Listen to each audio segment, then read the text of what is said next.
निश्चित रूप से कौरव सेना में कुशल योद्धाओं की कमी नहीं है पिताश्री, परंतु वृषसेन वो उन सबसे भिन्न है। उसकी सोच, उसकी प्रतिभा, उसका तेज प्रशंसनीय है।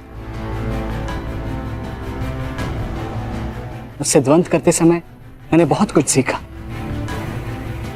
यदि वो कौरव के पक्ष में ना होता तो निश्चित रूप से मेरा अभिन्न मित्र होता।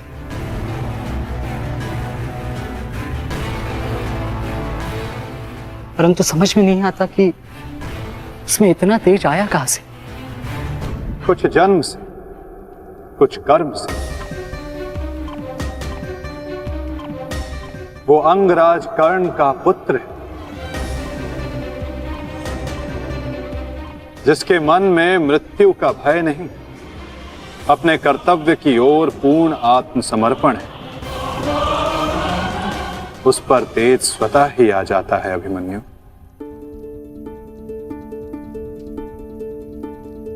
मैं अपने कर्तव्य से मुख नहीं मोड़ सकता माता, क्षमा चाहता हूं। आप मुझसे मेरे प्राण भी मांगेंगी तो मैं अभी अपना शीश काटकर आपके चरणों में रख दूंगा, परंतु मैं अपने वचन से विमुक्त नहीं हो सकता माता। मैं वचनबद्ध हूं। मैं युद्ध में पराजित होकर लौटने वाला नहीं, या तो मैं विजयी होकर कंधों पर बैठकर आऊंगा, या वीर गति को प्राप्त करके कंधों पर लेट कर।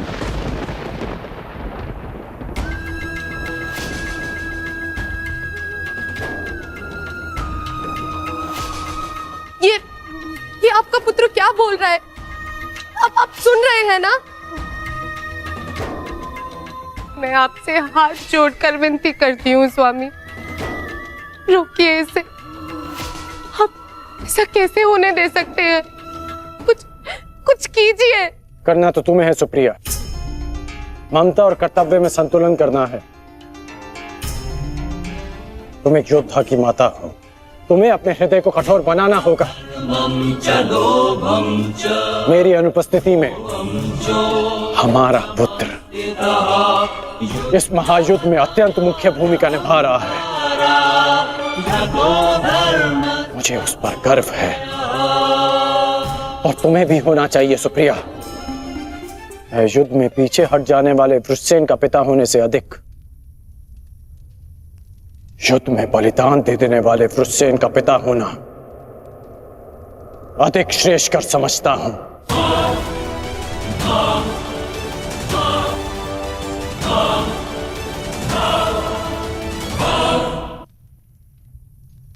और तुम्हें भी समझना चाहिए सुप्रिया, तुम उसकी माता हो, उसकी शक्ति बनो, उसकी दुर्बलता नहीं। हर मनुष्य अपना लक्ष्य चुनता है और मैंने और वृषसेन ने भी अपना लक्ष्य चुन लिया है। हमारा लक्ष्य ये महायुद्ध है और युद्ध बलिदान मांगता है। और यदि वो बलिदान मेरा या मेरे पुत्र का होगा तो हमसे अधिक भाग्यशाली और कोई नहीं होगा सुप्रिया। परंतु मैं इसकी माता हूं। हर कोई जो इस युद्ध में है उसकी भी माता है, वो भी किसी का भाई, बेटा, पिता या पति है। यदि हर माता तुम्हारी भांति विलाप करने लग जाए तो इस युद्ध में योद्धा रिक्त हो जाएंगे। जब युद्ध क्षेत्र में मृत्यु समक्ष खड़ी होती है तो योद्धा पुकारता है, हे मृत्यु, तैयार यदि तू आने को, प्रसन्न मुख आ, द्वार खुला है, तेरा स्वागत, प्रसन्न मुख आ।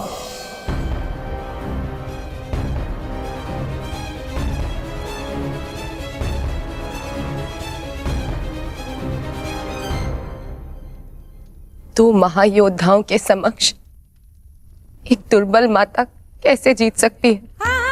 यदि आपने निर्णय ले ही लिया है तो ठीक है,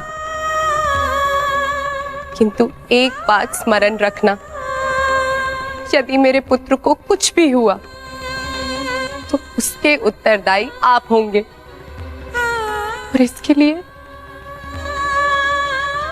मैं आपको कभी क्षमा नहीं करूंगी।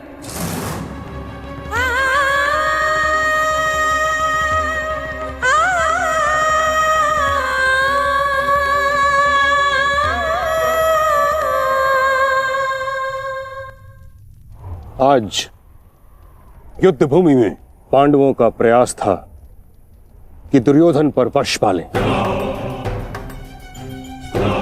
कल भी कदाचित उनका यही प्रयास होगा।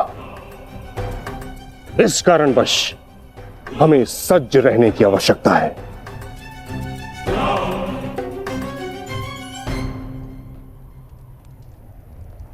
कल हम गरुड़ व्यूह की रचना करेंगे और इस व्यूह का नेतृत्व स्वयं मैं करूंगा। गरुड़ की आंख के स्थान पर मेरा रथ होगा। उसके एक पंख पर गुरुद्रोण आप और दूसरे पंख पर अश्वत्थामा, मध्य में मद्रराज शैल्य और युवराज दुर्योधन अंतिम रेखा पे रहेंगे। कुशल योद्धाओं का दल उनका सुरक्षा चक्र बनकर रहेगा और किसी भी मूल्य पर यह सुरक्षा पंक्ति टूटनी नहीं चाहिए। ये लीजिए, ये नई रणनीति लाए। पितामह, आपकी अब तक कोई भी रणनीति सफल तो हुई नहीं है। ऐसा ना हो कि आपकी ये रणनीति भी असफल रहे। ऐसे मत देखिए, कुछ अनुचित कह रहा हूं, सत्य कह रहा हूं। अब तक आपकी किसी भी रणनीति का कोई भी वास्तविक लाभ हमें नहीं मिला है। आज जो घटित हुआ है और जो घटित हो सकता था, मैं जानता हूं। अरे सेना को छोड़िए, आप तो मेरी सुरक्षा का कर्तव्य, अपने युवराज की सुरक्षा का कर्तव्य भी पूर्ण नहीं कर पाए। हे पितामह, अब मुझे आप पर विश्वास नहीं रहा पितामह। नहीं दुर्योधन, पितामह के अतिरिक्त तुम्हारी रक्षा और कौन कर सकता है? मैं करूंगा।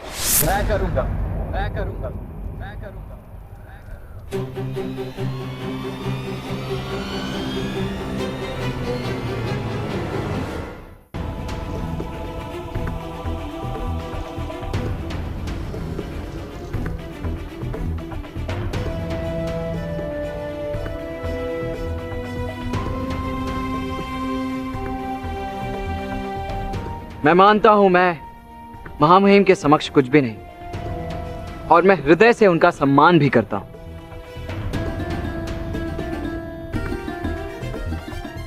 किंतु यदि युवराज मुझे अवसर दें तो मैं उनकी सुरक्षा के लिए सदैव तत्पर रहूंगा।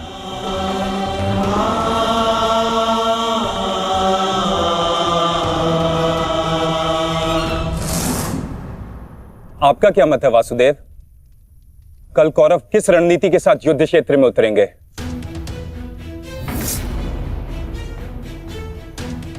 उनकी व्यूह रचना क्या होगी? व्यूह रचना चाहे जो भी हो, किंतु आज जो रणभूमि में हुआ उसके पश्चात यह निश्चित है कि दुर्योधन की रक्षा हेतु वे उसे सेना की अंतिम रेखा में ही रखेंगे, क्योंकि वो जानते कि दुर्योधन ही हमारा लक्ष्य है।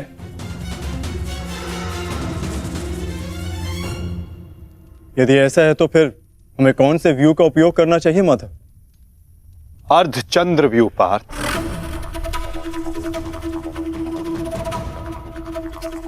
उसी व्यू के कारण हम दुर्योधन को रणभूमि की ओर ला पाएंगे।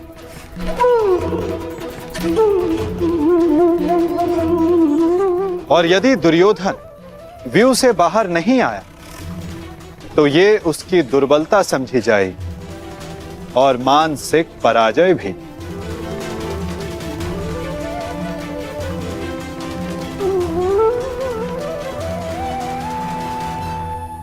कल दुर्योधन की रक्षा कोई नहीं कर पाएगा, वो चाहे आचार्य द्रोण हो या पितामह, अश्वत्थामा हो या दुशासन या फिर वृक्षसेन। कल जो भी योद्धा मेरे और दुर्योधन के मध्य आएगा वो या तो रणभूमि छोड़ेगा या फिर ये संसार। मेरे पिताश्री आप पर पूर्ण विश्वास करते हैं युवराज, और मैं अपने पिताश्री की ओर से आपको यह वचन देता हूं कि जब तक मेरे शरीर में अंतिम श्वास रहेगी तब तक मैं युद्ध भूमि में आपकी सुरक्षा के लिए प्रस्तुत रहूंगा।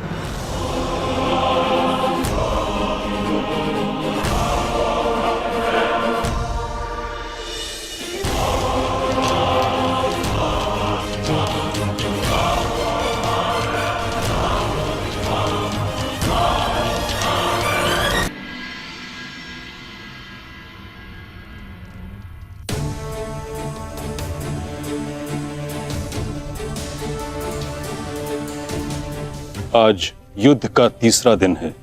मेरी इच्छा है कि तुम हर परिस्थिति में मेरे साथ रहो।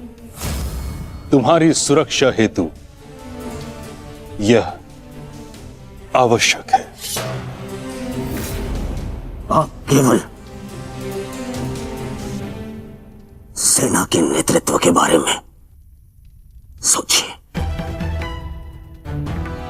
तुम्हारी कुतर्कता का मैं उत्तर देना नहीं चाहता दुर्योधन, परंतु दो बातें स्मरण रहें दुर्योधन। प्रथम, जीवित रहने का प्रयास करना। द्वितीय, सदैव मेरे पीछे ही रहना।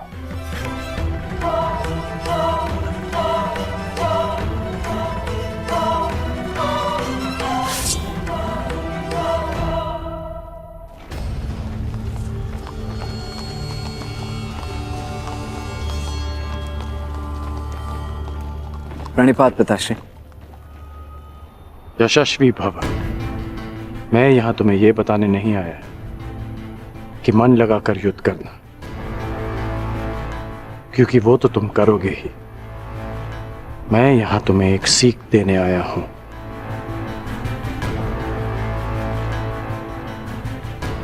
युद्ध क्षेत्र में योद्धा कहां है, यह जानने का सबसे अच्छा संकेत है उसके युद्ध की पताका। तुम्हें जिसकी भी रक्षा करनी है या जिस पर भी प्रहार करना है, उसके रथ की पताका को जानना, पहचानना बहुत आवश्यक है। मैंने ये तुमसे पहले नहीं कहा, पर आज कह रहा हूं कि मुझे स्वयं पर गर्व है कि मैं तुम्हारा पिता हूं।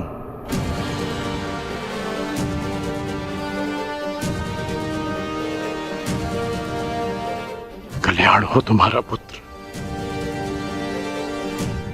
अपने पूरे कौशल से युद्ध करना और विजयी बनना, ताकि संसार स्मरण रखे कि तुम राधे कर्ण के पुत्र हो।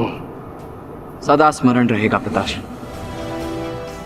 जब मृत्यु युद्ध क्षेत्र में सामने खड़ी हो तो योद्धा कहता है, हे मृत्यु, तैयार यदि तू आने को, प्रसन्न मुख, द्वार खुला है, तेरा स्वागत, प्रसन्न मुख।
आक्रमण!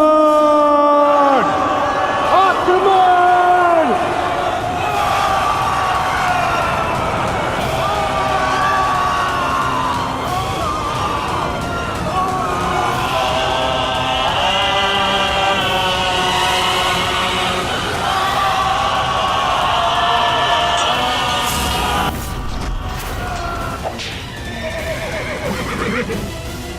समय आ गया है पार्थ।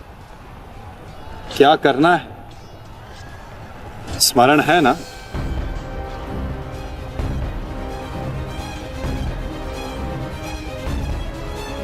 जी माधव। आज महामहिम भीष्म ने गरुड़ व्यूह का निर्माण किया है महाराज। किंतु पांडवों ने कौन सा व्यूह रचा है संजय? पांडवों ने अर्धचंद्र व्यूह की रचना की है महाराज। मूर्ख है युधिष्ठिर, कभी भी अर्धचंद्र व्यूह गरुड़ व्यूह को नहीं तोड़ सकता।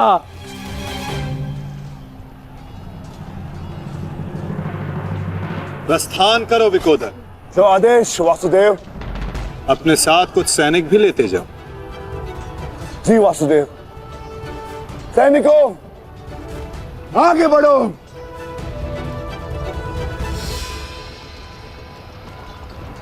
क्षमा चाहता हूं माधव, किंतु भ्राता भीम दुर्योधन और उसकी सेना के लिए अकेले ही पर्याप्त है। तो फिर आपने उनके साथ सैनिक क्यों भेजे? जिस कार्य के लिए विकोदर जा रहे हैं वहां शत्रु का ध्यान बटाने के लिए उन्हें सैनिकों की आवश्यकता अवश्य पड़ेगी। तुम समझ रहे हो ना पार्थ?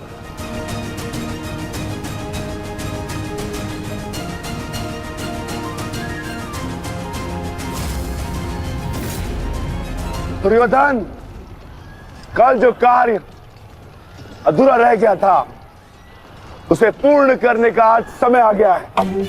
हाँ भीम, हाँ, क्योंकि नियति ने तुम्हारी मृत्यु मेरे हाथों लिखी है, मेरे हाथों। आओ, एक बार पुनः सोच लो दुर्योधन, कल मैंने ही तुम्हें प्राण दान दिया था और उसी के कारण आज तुम एक भयभीत हिरण की भांति पितामह की छाया में छिप कर बैठे हो।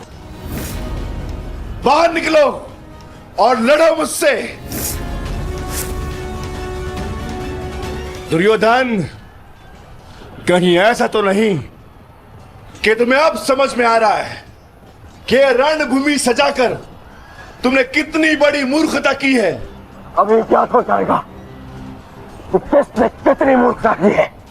आओ दुर्योधन, मैं तुम्हारी प्रतीक्षा कर रहा हूं। साथी,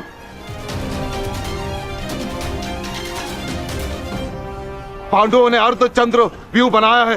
यदि युवराज इसमें फंस गए ना तो उनकी सुरक्षा करना असंभव हो जाएगा। कुछ ना कुछ तो करना होगा महामहिम। हमें इन्हें रोकना होगा। ये महामहिम।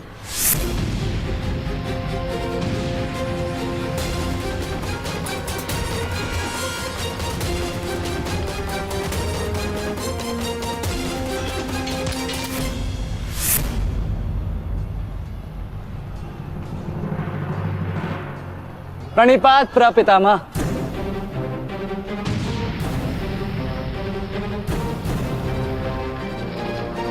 रुको। प्रणाम आचार्य। क्यों मेरे समक्ष आ जाते हो? मेरा जन्म ही सदैव आपके मार्ग में आने के लिए हुआ है आचार्य।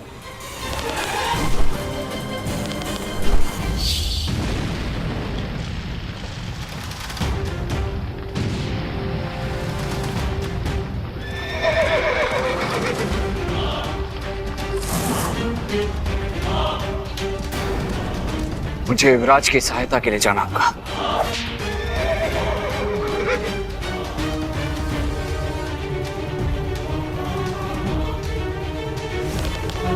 सावधान दुर्योधन!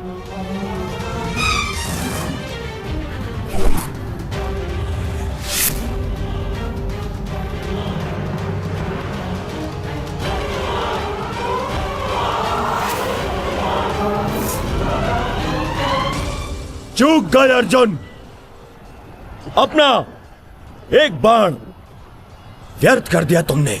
ना मेरा बाण अपना लक्ष्य चूकता है, और ना मैं कोई बाण बिना लक्ष्य संधान करता हूं।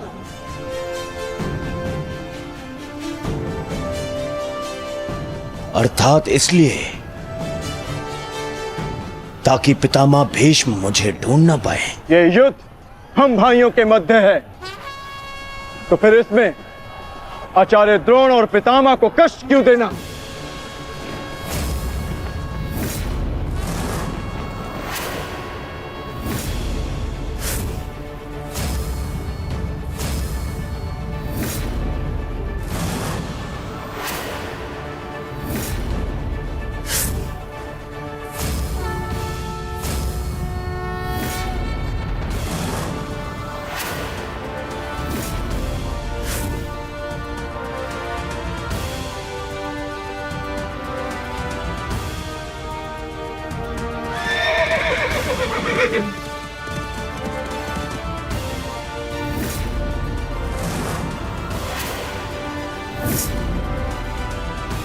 युद्ध क्षेत्र में योद्धा कहाँ है, ये जानने का सबसे अच्छा संकेत है उसके युद्ध की पताका।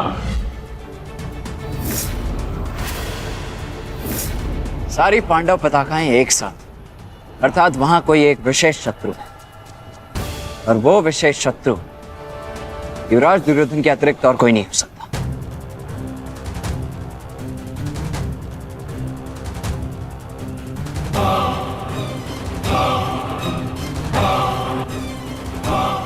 अब समझा,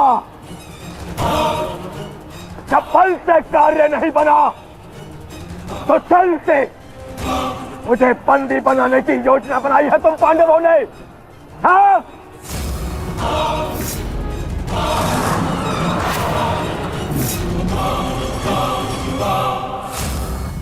हाँ?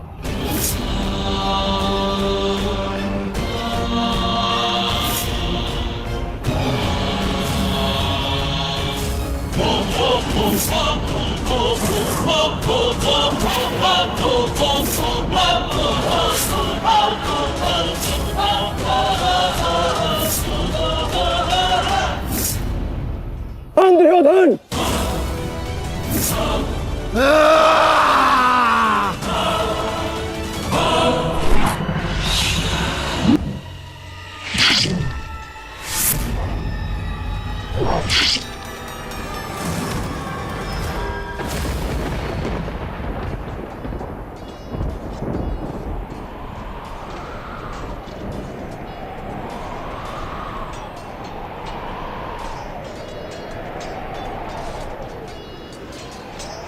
वृषसेन!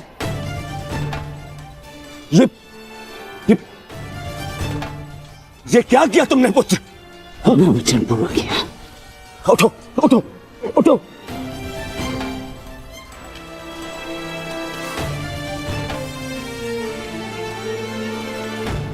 ये मेरे और इन पांडवों के मध्य का युद्ध है, तुम्हारा नहीं। तुम जाओ, ये मेरा आदेश है, जाओ यहाँ से। आज यदि स्वयं ईश्वर भी मुझे आदेश दे तो मुझे स्वीकार नहीं है युवराज। आपके द्वार से कोई खाली हाथ नहीं लौटना चाहिए युवराज। शत्रु युद्ध मांग रहा है यार, आइए मिलकर उसे युद्ध का आनंद देते हैं।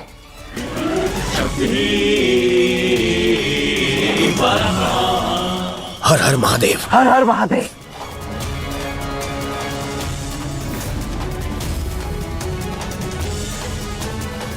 उठ जाओ वृषसेन! आज मेरे और दुर्योधन के मध्य जो भी आएगा या तो रणभूमि से जाएगा या संसार से।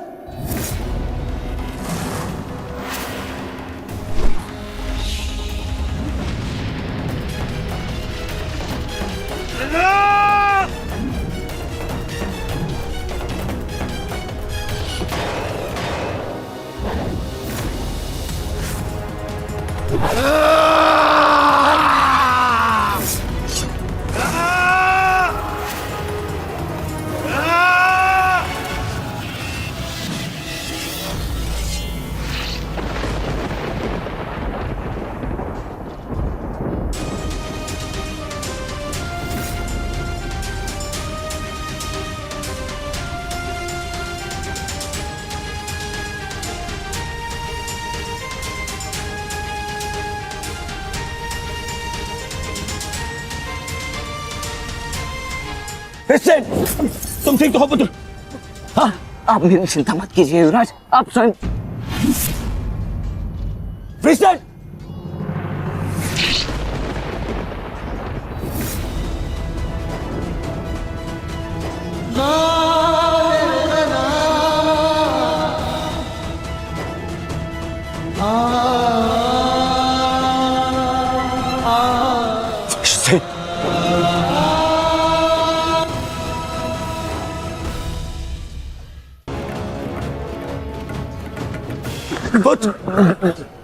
क्रिस्टन, अभी भी समय है, पहुंच जाओ।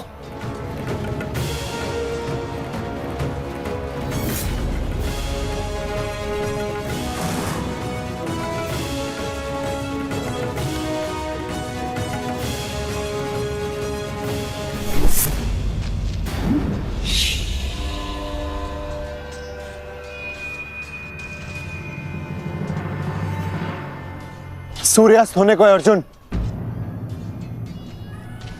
संधान करो।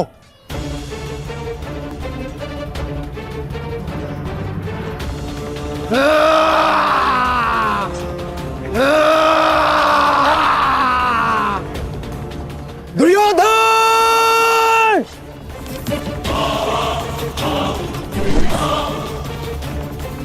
युवराज!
युवराज,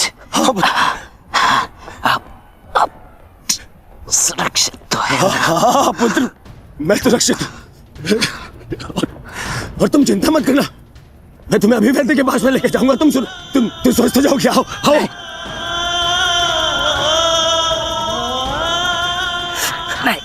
नहीं युवराज, मेरे पास समय नहीं है। नहीं। मुझे कहीं और जाना है। कहाँ जाना है पुत्र? मुझे जाना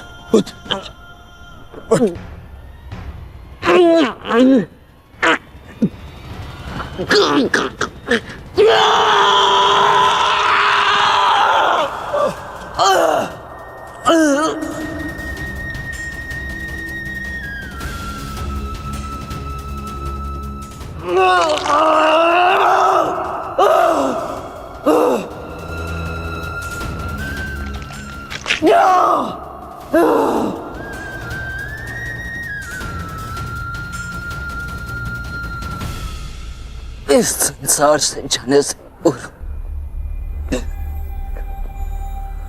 मुझे उनसे मिलना है जिन्होंने मुझे इस संसार में आने का लक्ष्य समझाया।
हुसैन,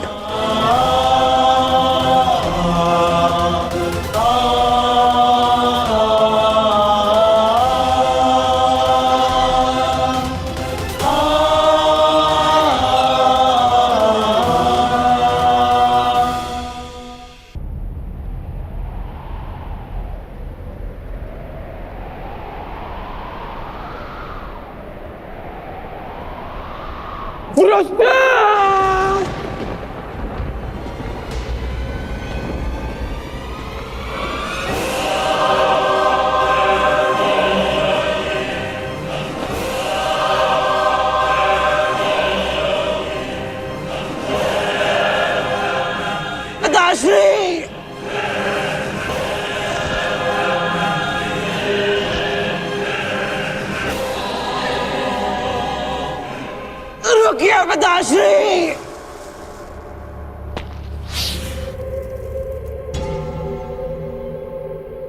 आप वचनबद्ध हैं, आप सिवा पार नहीं करेंगे। मैं नहीं चाहता कि कल कोई कहे कि वृक्ष से इनके कारण वचनवीर कर्ण ने अपना वचन तोड़ दिया।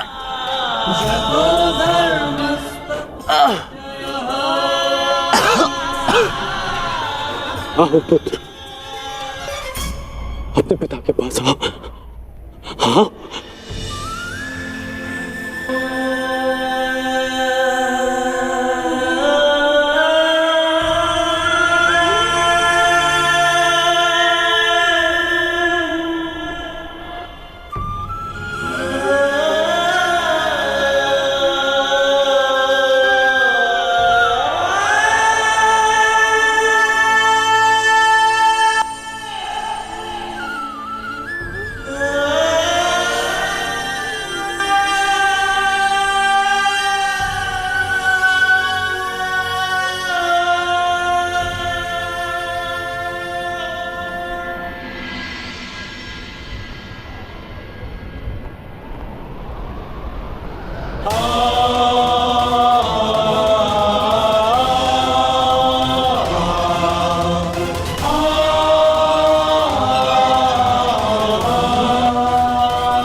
मैंने अपना वचन पूरा किया पिताश्री।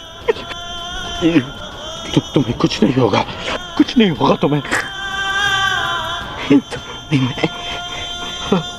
जब मृत्यु समक्ष खड़ी हो तो क्या कहता है? हे मृत्यु, यार यदि तू आने को प्रसन्न मुख द्वार खुला है, तेरा स्वागत प्रसन्न मुख।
पुत्र पुत्र उठाओ उठाओ पुत्र उठाओ। तुम्हारी माता तुम्हें इसकी आज्ञा नहीं देती। उठाओ उठाओ पुत्र उठाओ।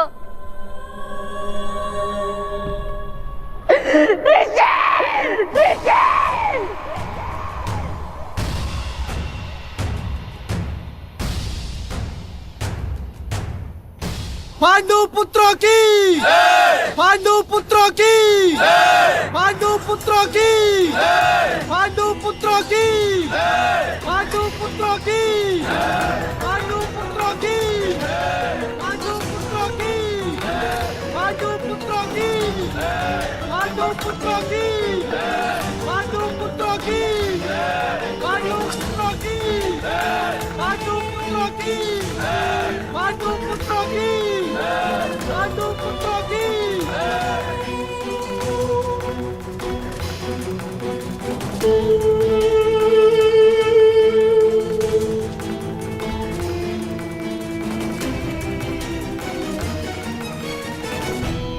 किस बात का उत्सव मनाया जा रहा है पांचाल कुमार?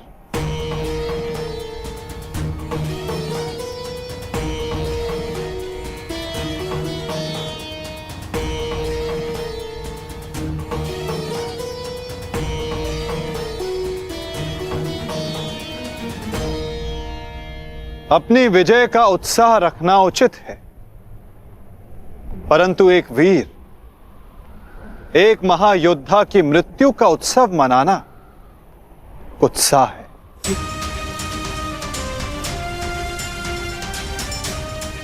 जब वीर उत्तर की मृत्यु पे हमने शोक मनाया था, तो आज वृषसेन की मृत्यु पर हमें उत्सव नहीं मनाना चाहिए।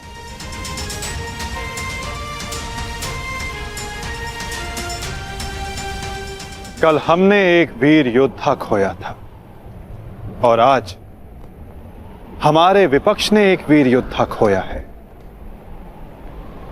किसे पता कल कौन वीर गति को प्राप्त हो जाए।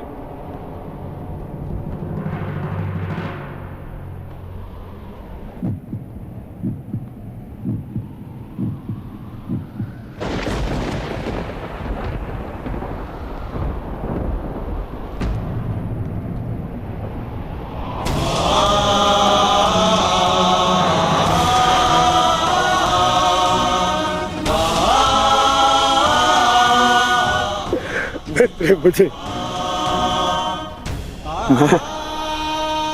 मैं तुम्हारे पुत्र की रक्षा नहीं कर पाया अमित। आज यदि मैं जीवित हूं तो केवल तुम्हारे इस वीर पुत्र के कारण। रक्षा तुम मुझे उसकी करनी चाहिए। मेरा पुत्र अपना कर्तव्य पूर्ण करते हुए वीर गति को प्राप्त हो गया। मुझे इस पर गर्व है।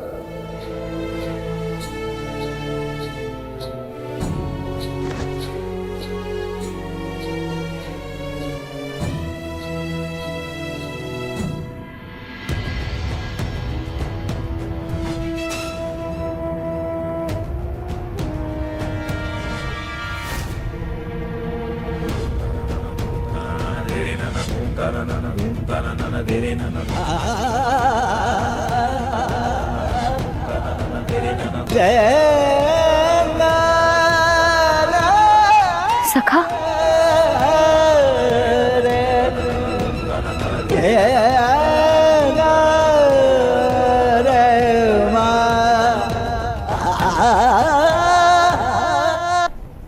मेरी प्रतीक्षा करना अर्जुन। प्रयास करूंगा कि तुम्हें भी सम्मानजनक अंत मिले।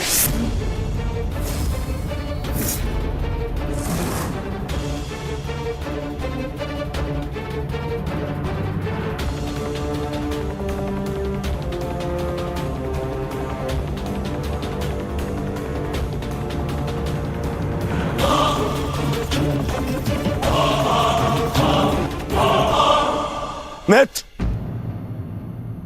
इन पांडवों को इनकी नियति तक अवश्य पहुंचाऊंगा मैं, परंतु उससे पहले उस विश्वासघाती को उसकी नियति तक पहुंचाऊंगा। तो हमारे ही पक्ष में है।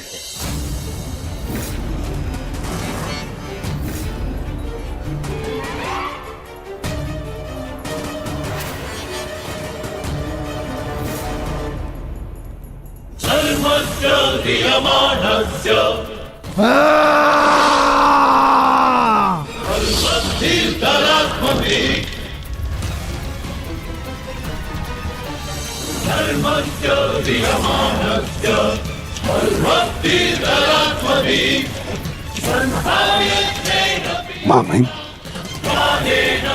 महामहिम,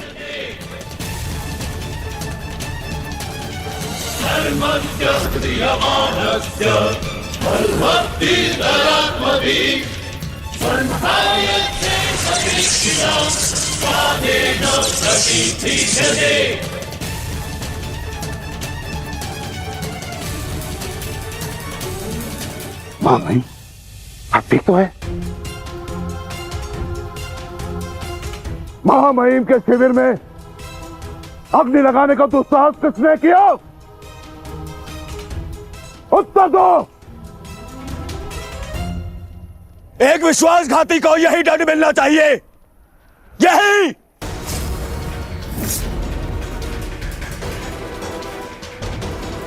सावधान दुर्योधन,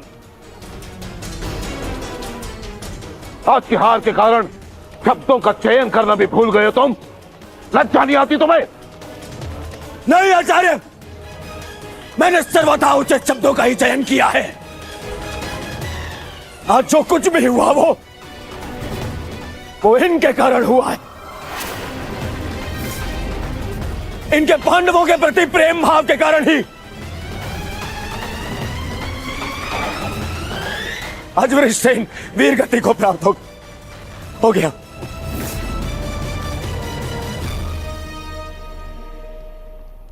इसीलिए मैं हस्तिनापुर का युवराज दुर्योधन आज अभी और इसी क्षण से आपको कौरव सेना के सेनापतित्व से मुक्त करता हूं। जाइए, चले जाइए वापस हस्तिनापुर और जाकर विश्राम करिए वहां।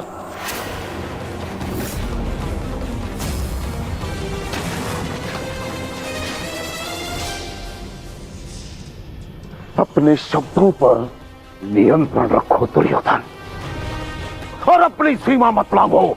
सीमा लांघ नहीं रहा हूं, आज तो सीमा बना रहा हूं।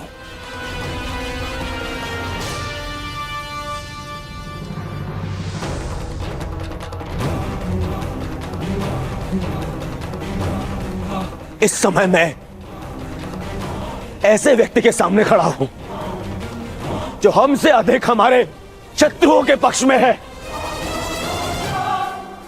जिनके मौन रहने के कारण ही मेरे मित्र ने अपना पुत्र और मैंने अपना रक्षक खो दिया। हस्तिनापुर के युवराज की सांसें चलती रहे तो उसने अपनी सांसें खो दी। वृषसेन की मृत्यु का दुख जितना तुम्हें है उतना हमें है, हम सबको है। पर इसका अर्थ ये नहीं कि तुम महामहिम के साथ दुर्व्यवहार करो, जो मैं तुम्हें कदापि करने नहीं दूंगा। बस गुरुदेव, यदि आप भी पितामह के साथ विदा लेना चाहते हैं तो आप भी जा सकते हैं। आपको ससम्मान विदा करेगा यह दुर्योधन।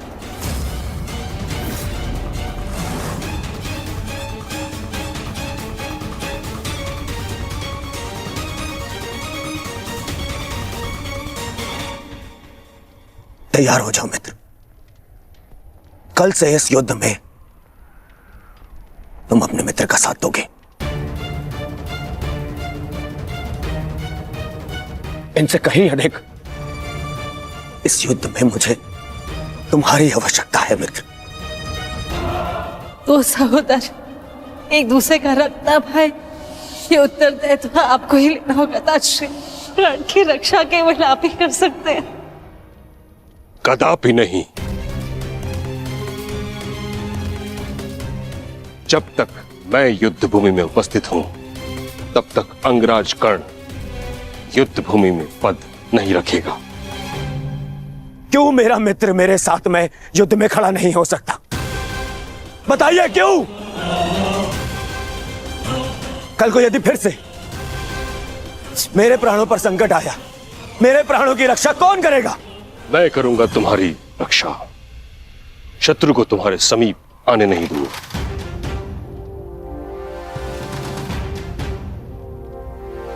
कल सूर्य की पहली किरण के साथ तुम ही नहीं अपितु समस्त पांडव भीष्म पितामह का वह रूप देखेंगे जिसकी किसी ने कल्पना भी नहीं की हो।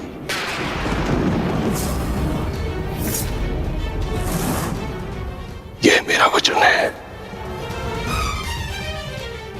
अर्जुन हो या युधिष्ठिर, कृष्ण हो या भीम, गंगा पुत्र भीष्म के प्रताप के आगे झुकेंगे। यह मेरा वचन है।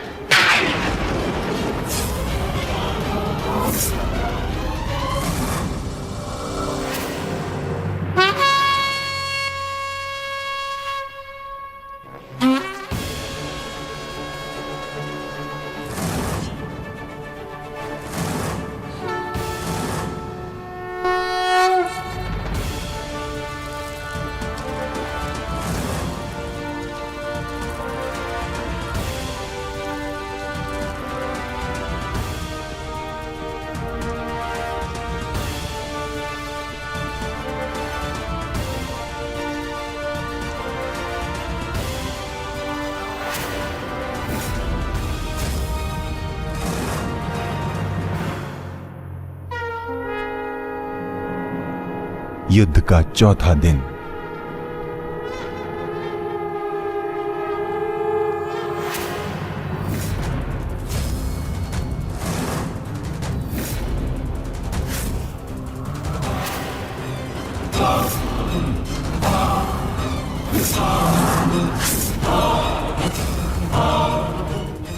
पितामह,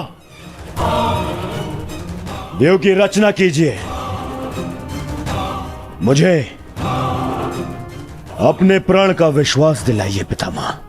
बस दुर्योधन, अन्य कोई व्यूह नहीं। चलो सारथी।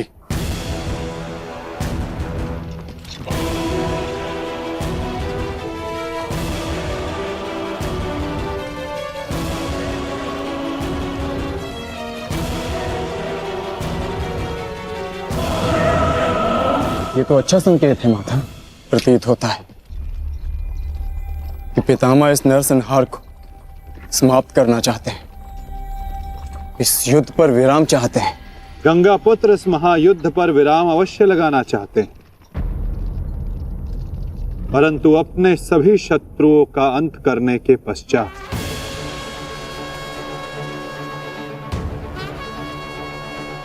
आक्रमण करो पांडु पुत्रों, और यदि सामर्थ्य हो तो जीवित रहो।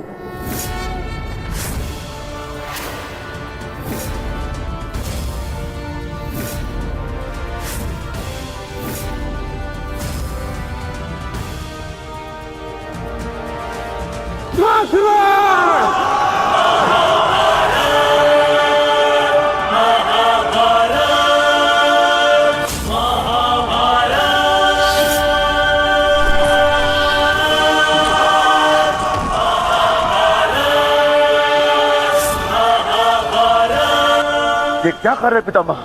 कभी कभी कर्तव्य की चेतना आकांक्षाओं के स्वप्न पर हावी हो जाती है।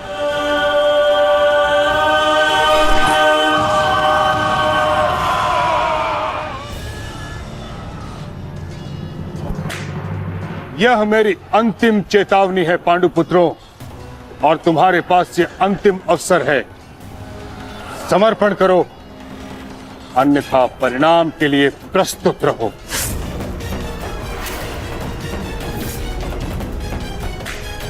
यदि समर्पण नहीं किया तो ऐसा संहार देखने को मिलेगा कि जिसकी आशा भी नहीं की होगी तुमने।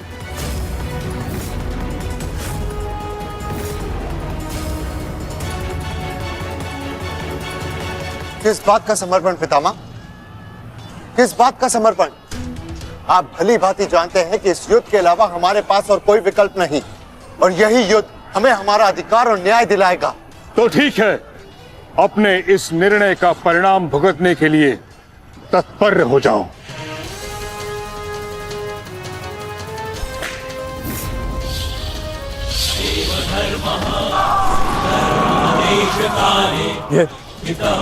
ये पितामह क्या कर रहे हैं?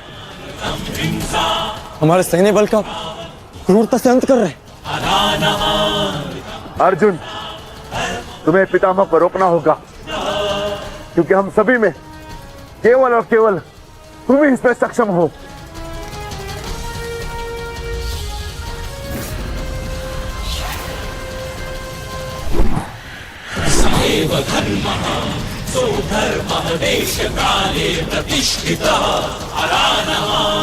अर्जुन, युद्ध करो अथवा समर्पण।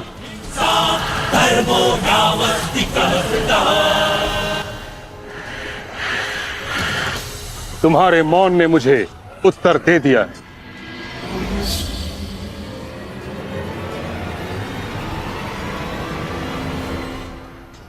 और तुम द्वंद्व करना चाहते हो भी या नहीं?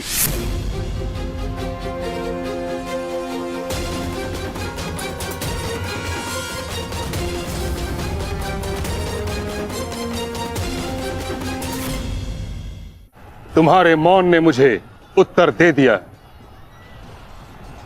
उचित होगा पितामह कि आप अपनी ओर से कौरवों को भी आक्रमण करने की अनुमति दीजिए, क्योंकि आप तो मेरे साथ द्वंद्व में व्यस्त होने वाले हैं। मेरी ओर से लड़ रहे योद्धाओं का अपमान मत कीजिए पितामह। ठीक है अर्जुन,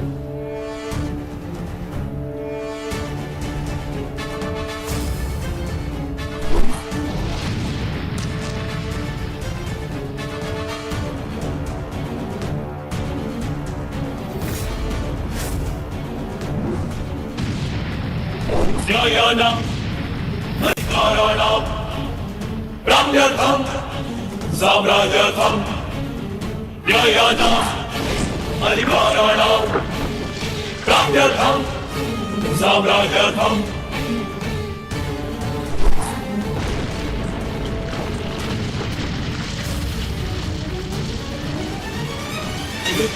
न्यायस्य अन्याये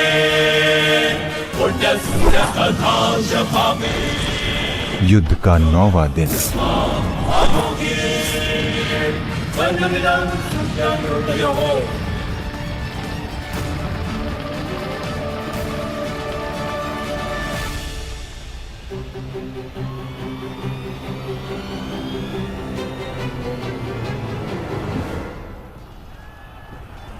माधव, ये पितामह तो भ्राता युधिष्ठिर की ओर अपना रथ लेकर जा रहे हैं। भ्राता युधिष्ठिर संकट में है माधव, हमें शीघ्र कुछ करना होगा।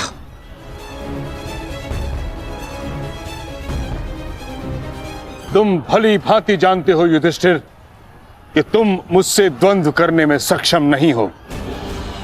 इस कारणवश अपने सैनिकों की आहुति देना बंद करो। समर्पण कर दो।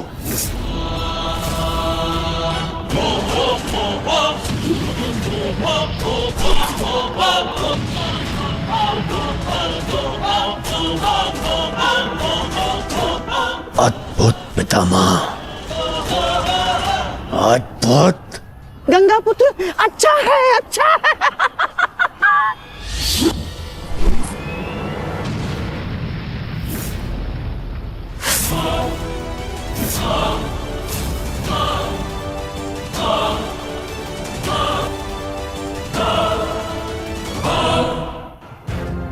मेरे मार्ग से हट जाओ।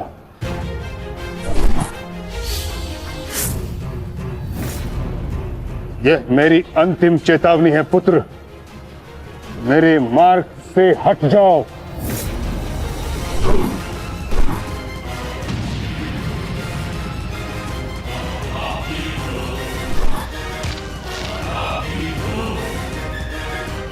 समर्पण करो।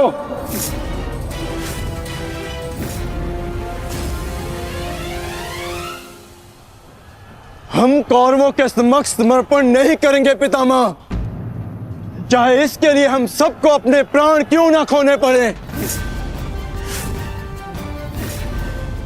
जब तक शरीर में अंतिम श्वास है, जब तक शरीर में रक्त की अंतिम बूंद है, हम समर्पण नहीं करेंगे पितामह, और ना ही हम रुकेंगे।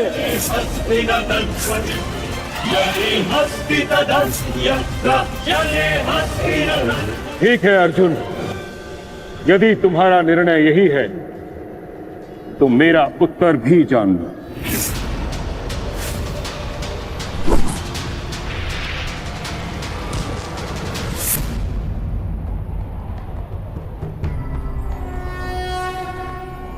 यदा यदा हि धर्मस्य गंगापुत्र, गंगापुत्र, गंगापुत्र।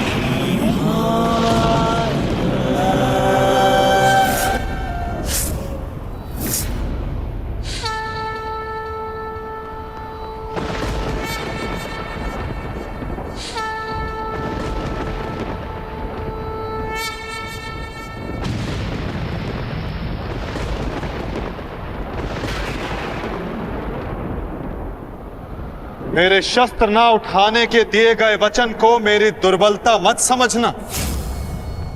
स्मरण रखिए कि समय के साथ वचन के अर्थ का उत्थान ना होना धर्म नहीं, अधर्म होता है।